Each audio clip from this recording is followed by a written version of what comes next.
Lorsqu'Elisabeth a eu 16 ans, sa grand-mère lui a offert un collier d'une valeur inestimable qui, pensait-elle, resterait dans leur lignée à travers les générations.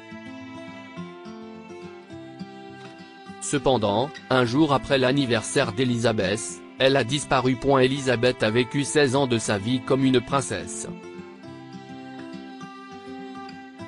Elle est issue d'une famille extrêmement riche, propriétaire d'une grande entreprise informatique aux États-Unis. Comme ses parents étaient très actifs, ils étaient souvent en voyage d'affaires dans le monde entier. Elisabeth a donc grandi avec sa grand-mère, Martha, qui était à la fois traditionnelle et extrêmement stricte. La demoiselle n'avait pas le droit d'interagir avec les gens ordinaires. Elle ne devait parler qu'avec les enfants de l'élite de Manhattan. Elle ne pouvait pas aller au cinéma ou dans les salles d'arcade comme n'importe quelle adolescente normale, et n'était autorisée à visiter que les manoirs et les maisons de vacances de ses riches amis. Un jour, sa grand-mère est venue la chercher à l'école privée de l'Upper East Side. Elles devaient se rendre ensemble à la première d'un film auquel elles étaient invitées. En chemin, Elisabeth a croisé une dame qui promenait un adorable caniche. Elle s'est rapidement penchée pour caresser le chien, et sa grand-mère a été horrifiée. Elizabeth James. Éloigne-toi de ce chien, a-t-elle crié. Elisabeth roula des yeux et jeta un regard plein d'excuses à la femme. Celle-ci lui a souri et s'est éloignée rapidement. Grand-mère, qu'est-ce ce qui ne va pas? Ce n'est qu'un chien, dit-elle en se relevant. Tu n'es pas censé interagir avec les gens dans la rue, même si est juste pour caresser leur chien. Tu ne sais pas d'où ils viennent, ils peuvent être porteurs de germes, dit Martha en vaporisant du désinfectant pour les mains sur les paumes d'Elisabeth. Grand-mère, tu exagères. Ce sont des êtres humains aussi, tu sais.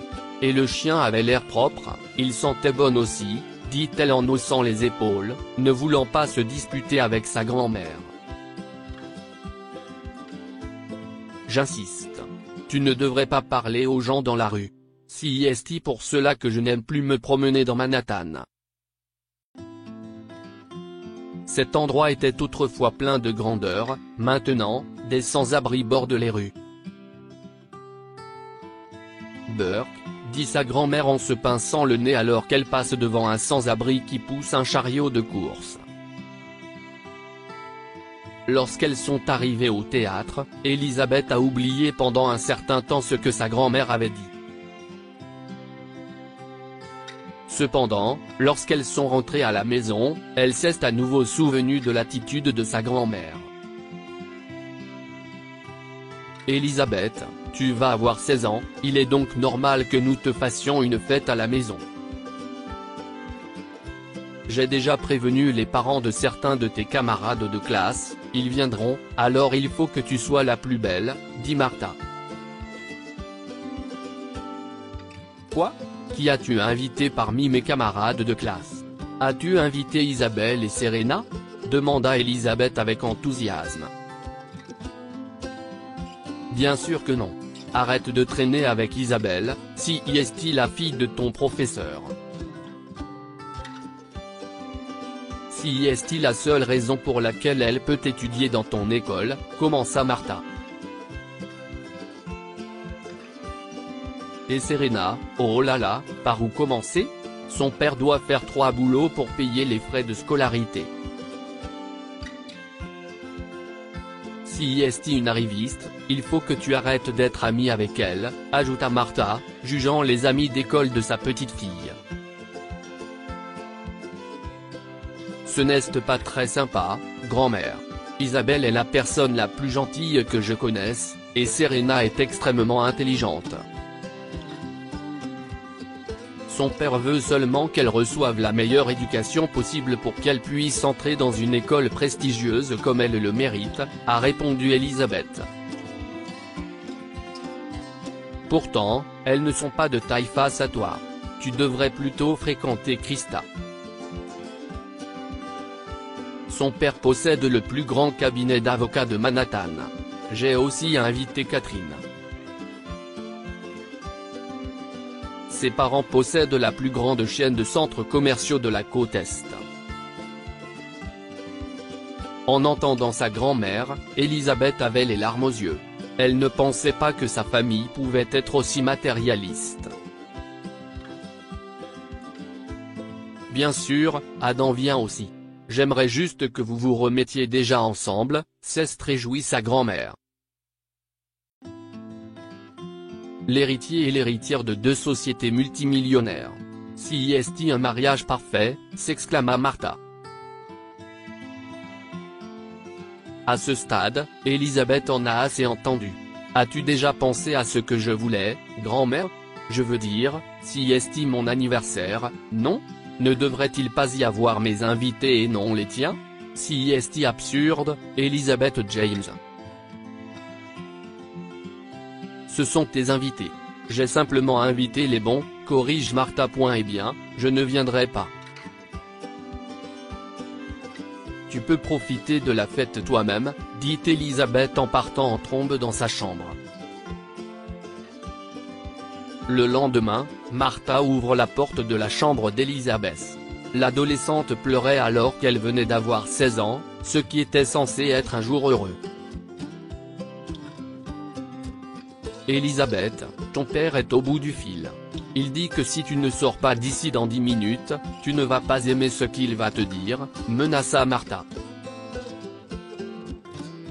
Elisabeth sait que si elle rechigne, son père l'enverra dans un pensionnat, ce qu'elle ne souhaite pas. En larmes, elle s'est assise devant sa coiffeuse et s'est fait maquiller pour la fête. Lorsqu'elle a descendu les escaliers, tous les regards se sont tournés vers elle. Elle portait une magnifique robe bleue et ses cheveux bruns tombaient en boucle sur ses épaules. Sa grand-mère lui demande de s'arrêter au bord de l'escalier, et là, ses invités l'abordent un par un avec leurs cadeaux. Elle reçoit des boîtes des plus grandes marques du monde, Chanel, Tiffany & Co, Rolex, Hermès. Ne voulant pas être éclipsée, Martha a attendu que tout le monde ait terminé avant de présenter son propre cadeau. Il s'agissait d'un collier en diamant fabriqué en édition limitée, d'une valeur de plusieurs millions de dollars. Elisabeth était stupéfaite, sachant bien qu'elle n'oserait jamais porter un collier aussi cher de sa vie. Elle a néanmoins remercié sa grand-mère avant de souhaiter bonne chance aux invités et de les inviter à dîner. Ce soir-là, Elisabeth a joué le jeu en dînant avec ses invités et en les divertissant avant l'heure du départ. Ils étaient loin de se douter que c'était la dernière fois qu'il entendait parler d'elle pendant un certain temps. Le lendemain, Elisabeth était introuvable. Lorsque sa grand-mère a fouillé sa chambre, les cadeaux qu'elle avait reçus la veille avaient également disparu. Pensant qu'elle a été enlevée, Martha a engagé une équipe d'enquêteurs privés pour aider la police de New York à la rechercher. 2 jours plus tard, Martha se prépare au pire. Elle a appelé les parents d'Elisabeth pour leur demander de venir en avion. Mais quelque chose d'étrange s'est produit. Des dizaines de courriers ont inondé leur boîte aux lettres ce matin-là, et des sans-abri se trouvaient dans leur jardin. Elle était sur le point de crier à la sécurité lorsqu'elle s'est rendue compte qu'Elisabeth était parmi eux. Elisabeth James, où étais-tu? S'écria-t-elle. Avant qu'elle n'ait pu s'approcher d'Elisabeth, Martha a été envahie par des inconnus qui la remerciaient d'avoir sauvé des vies. Merci pour votre générosité, Madame Martha. On se souviendra toujours de vous, lui a dit un homme. Vous êtes une véritable bénédiction divine, Martha. Que Dieu vous bénisse encore, vous et votre famille, lui a dit une femme portant un enfant. Quoi? De quoi parle-t-il, Élisabeth? Demanda-t-elle à sa petite fille. Eh bien, grand-mère, tu vois, j'ai toujours voulu te dire que si tu rêves que je devienne une héritière, mon rêve à moi, si est d'aider ceux qui ont moins que nous. Quand j'ai reçu tous ces cadeaux pour mon anniversaire, je n'ai pas pu m'empêcher de penser au nombre de personnes qui auraient pu être nourries avec l'argent que ces cadeaux valaient, a commencé Élisabeth. Alors, je suis allé dans plusieurs magasins qui achètent des bijoux et des sacs, et je les ai tous vendus, a-t-elle déclaré. Le visage de Martha semblait horrifié. Le lendemain, je me suis rendu personnellement dans plusieurs orphelinats et refuges afin de fournir de l'argent pour acheter de la nourriture, des médicaments et des produits de première nécessité. Grâce à toi, des malades ont reçu leurs médicaments, des enfants affamés ont été nourris et des sans-abri ont été hébergés, a ajouté Élisabeth. Tu as vendu le collier que je t'avais offert? Oh mon Dieu, je crois que je vais m'évanouir. Sais-tu combien il m'a coûté? Dit Martha en devenant pâle. Je vais le faire maintenant, grand-mère. Mais même dans ce cas, combien d'argent avons-nous à la banque? Si est beaucoup plus que ce que coûte ce collier. En revanche, avec la somme que j'ai récoltée en vendant mes cadeaux, j'ai pu aider des milliers de personnes, grand-mère. Peux-tu imaginer cela? Dit Élisabeth en souriant. Si est grâce à toi, grand-mère. Grâce à toi, tu as sauvé de nombreuses vies. Tu as nourri des enfants affamés, aidé des mères battues et donné des possibilités à d'anciens détenus de s'instruire. Si est grâce à toi, grand-mère, dit Élisabeth, faisant comprendre à sa grand-mère ce qui s'était passé. Oh, Élisabeth. Tu as le cœur le plus pur. Je n'aurais jamais imaginé pouvoir faire quelque chose comme ça dans ma vie et là, tu as pu le faire en 2 jours. Je suis tellement désolé d'avoir été si cruel envers les autres. Merci de m'avoir fait prendre conscience de tant de choses, dit Martha en embrassant chaleureusement sa petite fille.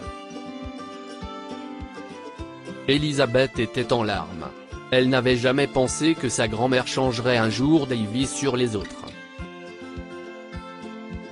Pourtant, ce n'était que le début pour elle. Depuis lors, Martha et Élisabeth ont uni leurs forces pour s'occuper activement d'œuvres caritatives. Martha a également cessé de contrôler la vie d'Élisabeth, qui est désormais libre de faire ce qu'elle veut. Que pouvons-nous apprendre de cette histoire? Nous devrions toujours utiliser nos privilèges pour aider ceux qui sont dans le besoin. Élisabeth a reconnu son privilège et l'a utilisé pour venir en aide à d'autres personnes. Cela a inspiré sa grand-mère, Marthe, à faire de même. Soyez toujours gentils. Cela ne coûte rien. Marthe avait l'habitude de mépriser les gens qui n'étaient pas riches, sans se rendre compte que la gentillesse ne coûte rien. Partagez cette histoire avec vos amis. Elle pourrait égayer leur journée et les inspirer.